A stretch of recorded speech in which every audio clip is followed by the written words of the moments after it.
नमस्कार, हिमाचल समाचार में आपका स्वागत है। आज के मुख्य समाचार। मुख्यमंत्री ने राज्य स्तरीय वन महोत्सव का किया शुभारंभ।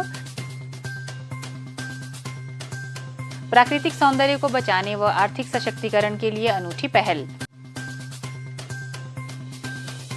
मुख्यमंत्री ने केलंग जनजातीय महोत्सव का किया शुभारंभ। उदयपुर उपमंडल में पीएमजीएसवाई चरण 3 के तहत 36 करोड़ 42 लाख रुपए की लागत के 5 पुलों की आधारशिला रखी। मुख्यमंत्री ने विशिष्ट महाविद्यालयों की स्थापना की संभावना तलाशने के निर्देश दिए। मुख्यमंत्री ने शिक्षा विभाग की बैठक की अध्यक्षता की। स्वतंत्रता दिवस के अवसर पर डीडी हिमाचल और आकाशवाणी से प्रसारित होगा मुख्यमंत्री का संदेश। आपदा राहत कोष में अंशदान। और अब समाचार विस्तार से। मुख्यमंत्री ठाकुर सुखविंदर सिंह सुक्खू ने आज शिमला के कनलोग क्षेत्र में 76वें राज्य स्तरीय वन महोत्सव का शुभारंभ किया। उन्होंने देवदार का पौधा रोपित किया। मुख्यमंत्री ने सभी विधानसभा क्षेत्रों में राजीव गांधी वन संवर्धन योजना का शुभारंभ भी किया। उन्होंने वर्चुअल माध्यम से कार्यक्रम से जुड़े मंत्रीगण और विधायकों से संवाद किया तथा वन संरक्षण व संवर्धन के बारे में विस्तार से चर्चा की। इस अवसर पर उपस्थित लोगों को संबोधित करते हुए ठाकुर सुखविंदर सिंह सुक्खू ने कहा कि वन महोत्सव धरती पर जीवन रेखा कहलाए जाने वाले वनों के महत्व को दर्शाता है। इस वर्ष लगभग 9000 हेक्टेयर वन भूमि पर विभिन्न योजनाओं और परियोजनाओं के अंतर्गत पौधारोपण किया जाएगा। इसमें 60% फलदार पौधे शामिल होंगे। प्रदेश सरकार राज्य की समृद्ध जैव विविधता को और संरक्षित व समृद्ध बनाने की दिशा में कार्य कर रही है। इससे वर्ष 2030 तक 30% वन आवरण बढ़ाने के लक्ष्य को पूरा करने में मदद मिलेगी। उन्होंने कहा कि राजीव गांधी वन संवर्धन योजना से वन विकास के साथ साथ जन सहभागिता बढ़ेगी और ग्रामीण अर्थव्यवस्था भी सुदृढ़ होगी।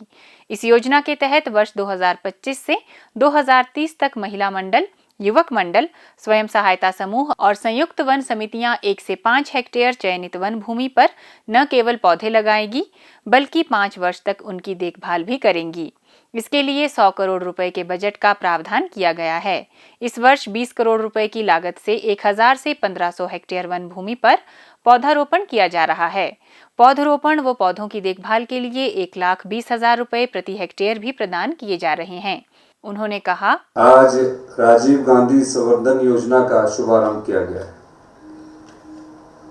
इस योजना को तभी सफल बनाया जा सकता है जब समाज की भागीदारी, योजना की सोच बनती है और सोच बनने के बाद अगर उसको धरातल पर उतारना हो तो वो उतारने के लिए आपको कड़ी मेहनत करनी पड़ती है। आज ये योजना धरातल पर उतरी है। अब इस योजना को कैसे और आगे बढ़ाना है और कैसे महिला मंडल, युवा मंडलों को और जिम्मेदार नागरिक बनाकर वनों के प्रति उनकी रुचि को उजागर करना है, इस दृष्टि से हमारी सरकार कार्य कर रही है। ये एक ऐसी योजना है जिसमें ग्रामीण अर्थव्यवस्था को भी ध्यान में रखकर इस योजना को बढ़ाया गया है। पेड़ लगाने से कितनी ऑक्सीजन पैदा होगी, उस दृष्टिकोण से भी आपको हम पैसे देने जा रहे हैं और दिन रात मेहनत हम कर रहे हैं कि किस प्रकार गांव के लोगों के हाथ में पैसा आए। 80% हमारी आबादी गांव में रहती है। गांव समर्थ होगा, गांव समृद्धशाली होंगे, गांव के लोगों के पास पैसा होगा, हिमाचल प्रदेश आत्मनिर्भरता की ओर आगे बढ़ेगा। मुख्यमंत्री ने कहा कि प्रदेश सरकार व्यवस्था परिवर्तन के ध्येय से वित्तीय अनुशासन सुनिश्चित करने पर विशेष ध्यान केंद्रित कर रही है। यह सुनिश्चित किया जा रहा है कि वन विभाग की कार्यप्रणाली में आशातीत बदलाव लाया जाए। वन अधिकारी कार्यालय की कार्यप्रणाली के साथ साथ अपना अधिकांश समय फील्ड में वन विस्तार व संरक्षण को समर्पित करें। उन्होंने कहा कि प्रदेश सरकार ऐसी योजनाएं कार्यान्वित कर रही है जिससे ग्रामीणों को उनके घर द्वार पर ही स्वरोजगार मिले और उनकी आर्थिकी भी सशक्त हो सके। उन्होंने कहा कि प्रदेश सरकार की प्राकृतिक खेती की पहल की राष्ट्रीय स्तर पर भी सराहना की जा रही है। मुख्यमंत्री ने राजीव गांधी वन संवर्धन योजना के तहत विभिन्न महिला मंडलों को पौधरोपण के लिए 1-1 लाख रुपए की वित्तीय सहायता के चेक भी भेंट किए। उन्होंने आजीविका वर्धन गतिविधियों के लिए जायका परियोजना के तहत भी लाभार्थियों को 50-50 हजार रुपए के चेक भेंट किए। मुख्यमंत्री ठाकुर सुखविंदर सिंह सुक्खू ने आज शिमला से वर्चुअल माध्यम द्वारा लाहौल स्पीति जिला के केलंग में जनजातीय महोत्सव का शुभारंभ किया। यह महोत्सव 16 अगस्त को संपन्न होगा। मुख्यमंत्री ने प्रदेशवासियों को इस महोत्सव की शुभकामनाएं देते हुए कहा कि यह महोत्सव पर्यावरण संरक्षण की दिशा में दूरगामी भूमिका निभाएगा। प्रदेश में पहली बार किसी महोत्सव का आयोजन जीरो वेस्ट थीम के साथ किया गया है। इस आयोजन के दौरान पर्यावरण संरक्षण के दृष्टिगत अनेक नवोन्मेषी पहल की गई हैं। उन्होंने कहा कि लाहौल स्पीति जिला की कला एवं संस्कृति विशिष्ट एवं अनूठी है। इस महोत्सव के माध्यम से यहां आने वाले पर्यटकों को क्षेत्र के बारे में और अधिक जानने व समझने का अवसर प्राप्त होगा। आपको जीरो वेस्ट जनजातीय महोत्सव के शुभारंभ के लिए बहुत बहुत शुभकामनाएं व बधाई।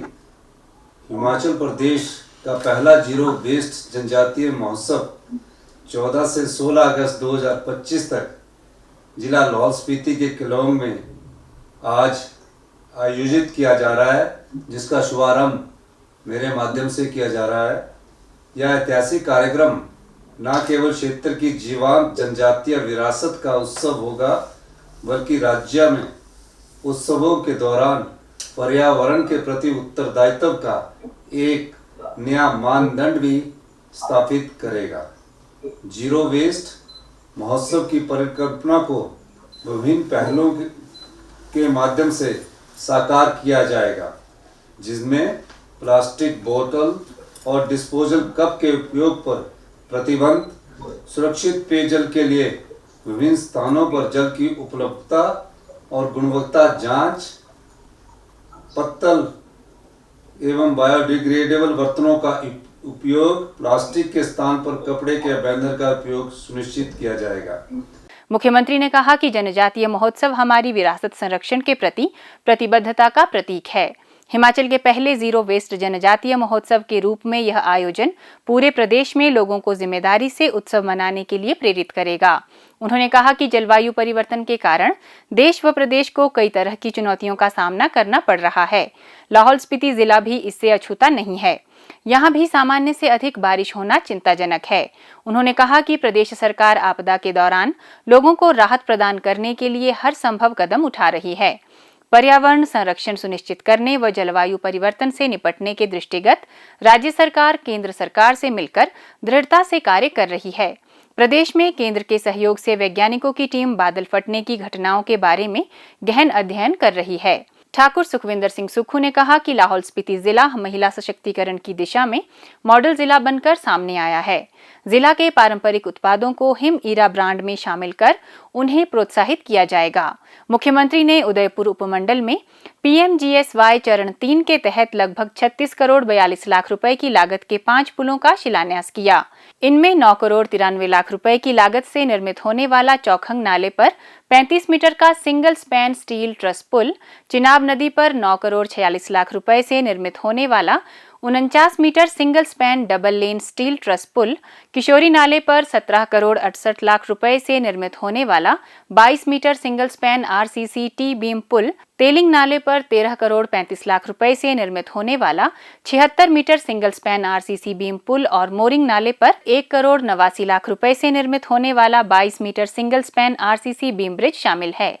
मुख्यमंत्री ठाकुर सुखविंदर सिंह सुक्खू ने बुधवार को शिमला में आयोजित शिक्षा विभाग की बैठक की अध्यक्षता करते हुए विज्ञान महाविद्यालय, कला महाविद्यालय, खेल महाविद्यालय जैसे विशिष्ट महाविद्यालयों की स्थापना की संभावना तलाशने के निर्देश दिए। उन्होंने कहा कि राज्य सरकार छात्रों, विशेषकर ग्रामीण क्षेत्रों में रहने वाले विद्यार्थियों को भी गुणवत्तापूर्ण शिक्षा प्रदान करने के लिए प्रतिबद्ध है। शिक्षा विभाग को यह लक्ष्य निर्धारित करना चाहिए कि प्राथमिक शिक्षा में नामांकित 100% बच्चे उच्च शिक्षा भी पूर्ण करें। उन्होंने महाविद्यालयों एवं विभिन्न विषयों के युक्तिकरण पर भी बल दिया और विभाग को इस संबंध में गहन अध्ययन करने के निर्देश दिए ताकि अगले सत्र से आवश्यक बदलाव किए जा सकें। विभाग उन नए विषयों की पहचान करेगा जिनमें निकट भविष्य में रोजगार की बेहतर संभावनाएं हैं। उन्होंने महाविद्यालयों की ग्रेडिंग का कार्य भी पूर्ण करने के निर्देश दिए ताकि आवश्यक स्टाफ और अन्य बुनियादी ढांचे की आवश्यकताएं भी पूरी की जा सकें। मुख्यमंत्री ने कहा कि राज्य सरकार शिक्षा विभाग में रिक्त पदों को भी भरेगी ताकि विद्यार्थियों की पढ़ाई में कोई बाधा न आए। उन्होंने विभाग को स्कूली पाठ्यक्रम में प्रदेश से संबंधित विषय वस्तुएं भी शामिल करने के निर्देश दिए ताकि विद्यार्थी अपने परिवेश और राज्य से अवगत हो सकें।